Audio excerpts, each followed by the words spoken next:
Halo guys, assalamualaikum warahmatullahi wabarakatuh. Terima kasih yang udah stay lagi di channel Yatisam Official guys. Semoga kalian sehat, berkabar kalau untuk kita semuanya guys ya. By the way, kayak Yatisam sekarang lagi makan donat guys di sore hari ya guys ya. Dongo guys, karena anginnya lagi kencang nih guys ya. Jadi bikin lapar. Kalian gimana? Udah minum kopi berapa gelas guys? Jangan banyak-banyak, nanti asam lambungnya naik ya guys ya. Terus juga kalian jangan terlalu banyak makan mie ya guys ya. Gimana nih, semoga kita selalu sehat-sehat ya guys ya. Teman kita yang lagi sakit, yang lagi kena covid ya guys ya, hati-hati nih, serangan covid ini lagi banyak lagi ya guys ya. Jadi kalian yang belum terkena covid ya hati-hati aja ya guys ya. Jangan lupa istirahat yang cukup, minum panadol ya guys ya. Paling covid itu sembuh 2 mingguan ya guys ya. Kayak Disam juga dulu pernah kena covid, tapi alhamdulillah sehat. Buat kalian yang lagi kena covid, tetap semangat ya, jangan menyerah dan jangan ngerasa nggak enak sama majikan. Orang kita kan nggak mau ya penyakit virus ini datang gitu, tapi ya nggak apa-apa untuk menaikkan antibodi kita lagi ya guys ya, biar kalian lebih strong. By the way, kita bahas apa? Bahas scammer Hongkong nih guys. Hati-hati nih ya, banyak nih orang pribumi ya guys ya, orang lokal ya alias di negara ini nih menjelma sebagai laki-laki yang mencintai kalian guys. Ujung-ujungnya apa guys? Ujung-ujungnya nyuruh kalian beli yang namanya App Store. Ini nih guys, kayak gini nih aplikasinya. Jadi ceritanya nih lucu guys. Ada lucunya, ada enggaknya ya guys ya. Tapi ya guys ya, ini disclaimer dulu nih guys. Nggak semua orang itu paham tentang sebuah media sosial ya guys ya. Nggak semua juga orang paham tentang aplikasi yang update ya guys ya. Maaf.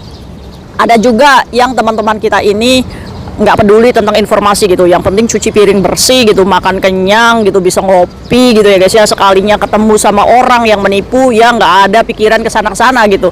Jadi video ini dibuat untuk teman-teman kita yang masih lugu ya guys ya, yang masih kurang informasi atau yang masih percayaan terus gitu sama orang. Nih guys, kayak Disam kasih tahu ke kalian, zaman 2023 sekarang itu semuanya itu ya, semenjak Covid kemarin itu banyak orang-orang pintar yang bekerja di balik komputer, di mana dia itu menjelma sebagai scammer ya guys ya, atau menipu secara online atau lewat handphone. Itu biasanya mereka itu bisa mengakses nomor secara acak ya guys ya. Jadi nomor kalian ini ya guys ya, sekarang itu kan WhatsApp itu kan sudah diambil alih ya guys ya. Jadi nggak ada privasi lagi tuh di dalam WhatsApp. Jadi nomor kalian itu bisa diacak guys, bisa dicari oleh scammer ini guys. Jadi mereka itu main di belakang komputer nih guys, ngacak-ngacak nomor kalian, nyambung deh ke nomor kalian. Dimana saat nyambung pas banget nih kalian lagi jomblo atau lagi jablay. Kok jablay kak? Iya maksudnya jarang dibelai gitu kan. Atau lagi kesepian ya guys ya. Datanglah nih laki-laki cecunguk nih ya. Ya aslinya sih dia orang sini ya guys, orang pribumi gitu, tapi pura-pura kerja di luar negeri. Nih kayak ceritanya mbak ini nih, pekerja migran ini bernama Mbak Susi guys. Mbak Susi ini ya kerja di Hongkong ini lempeng-lempeng aja guys. Ya itu kayak tadi, kayak Disam ngomong, dia ini cuci piring, terus jemur baju, cuci baju, udah gitu. Main media sosial juga cuma Facebook, scroll up, scroll down, balik lagi gitu, tutup lagi gitu ya guys ya. Nah ada nih chat masuk di handphonenya Mbak Susi. Ting dong, ting tong guys. Jadi masuklah chat ini, dimana cowok ini menamakan dirinya Maxim apa? Toko roti dong. Max ini guys, dia ini ngomong aslinya dia ini orang Cina ya guys ya, orang pribumi, dimana dia ini bekerja sebagai dokter yang bekerja di London sana ya guys ya. Nah ceritanya beberapa bulan ini komunikasi dengan Mbak Susi dengan bermodal Google Translate ya guys ya, maklum dengan bahasa Inggris kan ya ngomong ya. Akhirnya Max ini ngomong nih secara tidak langsung, ini kerjaan saya, ini foto saya, ini rumah saya yang di London gitu ya, di Ingkok sana, di UK ya guys ya, United Kingdom atau Inggris. Nah di sana guys, jadi dia itu ngasih tahu tuh prakteknya di sini, mukanya kayak gini ya guys ya. Ya memang sih ya guys ya, mukanya orang-orang Cina, orang dianya juga ngaku orang Cina. Akhirnya guys Mbak Susi ini percaya, aduh saya ini nyaman nih sama yang namanya Maxim ini, namanya Max ini. Akhirnya diladenin tuh sama Mbak Susi. Dimana nih ya guys ya, si Max ini kadang nih ya untuk membuat Mbak Susi baper. Dia ini bermodal aplikasi edit foto, dimana fotonya si Max ini disandingkan dengan fotonya Mbak Susi. Terus dikasih caption itu, "Good night honey." Aduh, gimana orang nggak kelepek-kelepek coba guys. Akhirnya Mbak Susi ini ngomong, ini cowok kok kayaknya agresif banget gitu ya, deketin saya gitu ya. Jadi ya GR juga Mbak Susinya ya guys ya. Akhirnya tiba nih di mana ada pertanyaan juga, gimana kak bisa kok dia fotonya itu konsisten gitu, fotonya itu apa namanya, terus tempat prakteknya di situ juga. Ya sekarang kan ya guys ya, apa namanya, segala sesuatu itu kan banyak Instagram ya guys ya, dimana mungkin saja Max ini menggunakan foto di aplikasi orang lain yang mungkin profesinya itu memang benar itu ya guys ya. Jadi kita nggak harus percaya mukanya Max itu seperti itu, nggak harus percaya guys. Bisa aja Max ini menggunakan mukanya orang lain yang benar-benar mungkin pekerjaannya itu memang benar itu ya guys ya. Jadi Max ini belum jelas ini mukanya kayak gimana ya guys ya. Jadi dia pura-pura itu ya seperti itu mukanya gitu. Yang saya lihat Max ini ya agak gendut gitu ya, matanya sipit, terus apa agak gemoy gitu ya guys ya. Nah itu guys, dia juga kadang foto di dalam pesawat ya gitulah pokoknya. Nah singkat cerita nih guys, si Max ini sebagai laki-laki ini mau dong bertanggung jawab kepada Mbak Susi nih. Akhirnya ngomong, "Honey, do you have money? Kamu punya uang gak?" katanya. "Mau saya kirim gak dari London?" Gila guys, gaji di London itu pakainya pound sterling ya guys ya. Jadi $1 London itu gede banget tuh di Hong Kong. Ya udah kalau kayak gitu saya kirim 20.000 pound sterling ya guys ya. Sekitar kalau misalkan uang Hong Kong dolar itu sekitar 156.000 dolar Hong Kong. Gila guys, kalian patut menolak tuh kalau dikasih uang sebanyak itu ya guys ya. Karena saat dia masuk ke rekening Hong Kong itu akan dicurigai sebagai pencucian uang, money laundry. Kalian harus hati-hati itu. Dari mana sumber dananya itu ya? Jangan kalian senang dapat uang sebanyak itu, harus ada pertanggungjawaban nih di Bank Hong Kong ya guys ya.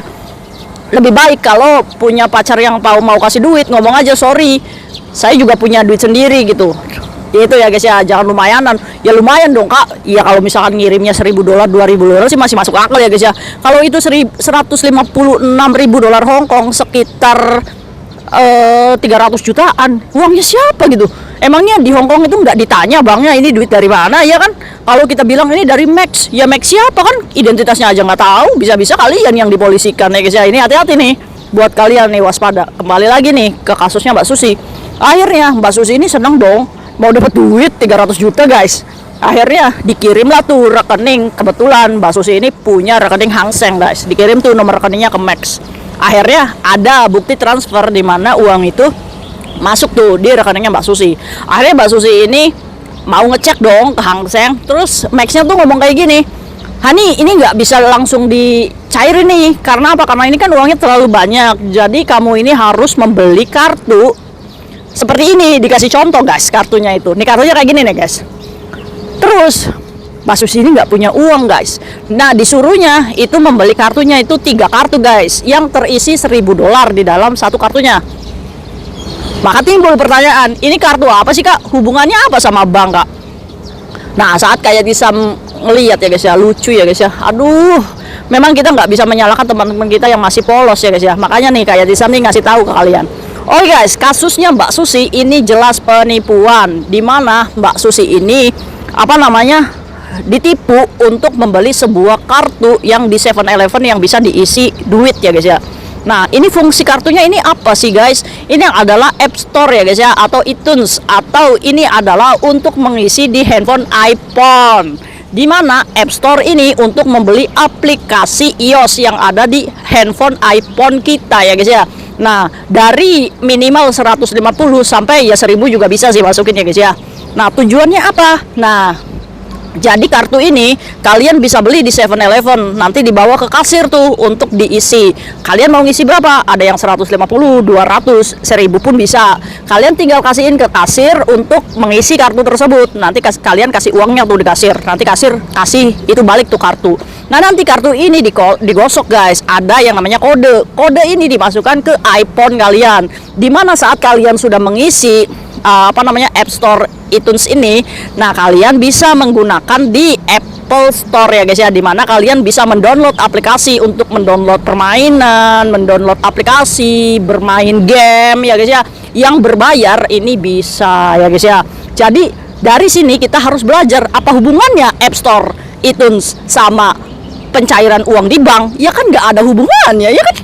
Iya, nggak ada hubungannya. Jadi jelas ini adalah penipuan.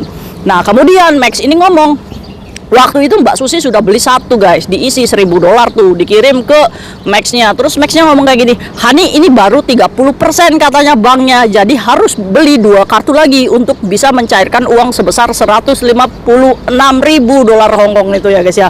Jadi Mbak Susi ini ya kena uangnya udah nyanggrok gitu ya guys ya di bank, masa iya nggak dicairin gitu. Jadi berusaha keras untuk mendapatkan pinjaman 2.000 lagi. Nah katanya sih yang 1.000 ini sudah dibeli, nah yang 2.000 ini dia masih cari-cari guys. Ya jadi kemungkinannya kalau misalkan Mbak Susi mendengar video saya, ya mungkin Mbak Susi harus menyadari bahwa dia baru ketipu $1.000 Hongkong ya guys ya. Jangan sampai, ya kan? Tapi ya wol-wolan nih, Mbak Susi ini belikan lagi enggak nih yang 2 kartunya. Kalau iya belikan ya berarti Mbak Susi ini tertipu sebesar $3.000 Hongkong, sekitar 6 juta guys. Kalian logikanya gini aja, dia kalau bekerja sebagai dokter ya guys ya, harusnya dia punya uang dong. Kenapa kita harus kasih uang gitu ya kan? Kalau kita mau dapetin uang di bank, ngapain juga kita harus kasih uang, iya kan? Ayolah, be smart ya guys ya. Untuk itu sekali lagi nih, jadi kartu App Store sama iTunes ini tujuannya untuk bisa mendownload aplikasi di HP iPhone ya guys ya. Kalau HP Android mah ya nggak usah ya. Kalau Android itu Play Store ya guys ya, itu bedanya. Oke ya guys ya, mungkin buat kalian, kalau misalkan kalian menemukan scammer dengan apapun alasannya dan menyuruh kalian ini untuk membeli App Store kayak gini kartunya, say no, bilang aja I don't have money, sorry. Tegas ya guys, ngomong kayak gitu, ngomong aja saya nggak punya uang gitu. Kalau kamu mau kasih saya uang ya terima kasih gitu, iya kan? Kalau misalkan Hani saya mau kasih uang, nggak usah deh, saya punya gaji sendiri gitu deh, ya kan? Sebagai perempuan ya kita harus punya harga diri ya guys ya. Mungkin itu aja nih sharing kayak di hari ini, semoga bermanfaat untuk kita semuanya. Hati-hati, scammer sekarang lagi banyak. Buat kalian tetap waspada, lebih baik kalau kita tidak paham kita bertanya kepada orang yang ngerti. Oke, sepakat. Mungkin itu aja sharingnya. Assalamualaikum warahmatullahi wabarakatuh. Bye bye.